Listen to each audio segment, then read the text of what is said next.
یو بیړنی خبر: اشرف غني به ډیر ژر خپل هیواد ته راستون شي. ډاکټر صاحب ولسمشر محمد اشرف غني راتګ یقیني شو. هغه به خپل هیواد ته ډیر ژر راستون شي.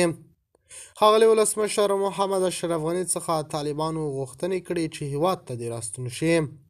ښاغلي ولسمشر محمد اشرف غني ته د طالبانو دفاع وزیر ملا یعقوب مجاهد او د افغانستان د کورنیو چارو وزیر سراج الدین حقاني غوښتنه کړې ده چې افغانستان ته دې راستون شي او د هغه هر قسمه ضمانت کوي. دوی وایي موږ ټول سیاسي پخواني مشرانو څخه غوښتنه کوو چې خپل هیواد افغانستان ته دې راستنه شي او هیڅ ډول زیان به ورته ونه رسیږي. د خرابات ټي وي چینل درنو لیدونکو سلام، ستړي مشئ، وخت مو په خیر.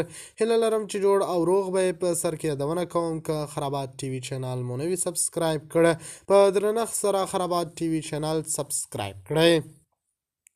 ځینو رسنیو خبر ورکړی دی چې کېدای شي د افغانستان پخوانی ولسمشر اشرف غني بیرته هیواد ته راشي.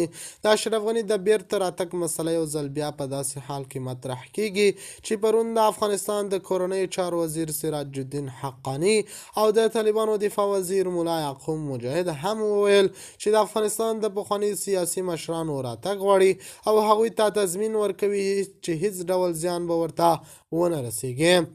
بیا محب وای صالح ولسمشر غني ته د جنگ وضعیت په اړه لري حقیقت لري معلومات ورکول.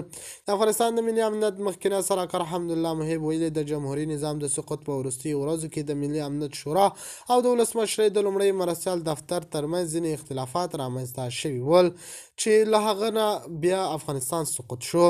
د خرابات ټي وي چینل درنو لیدونکو دا زموږ ته د مهال چمتو کړی خبر د نورو خبرونو لپاره خرابات ټي وي چینل په درنښت سره سبسکرایب کړئ.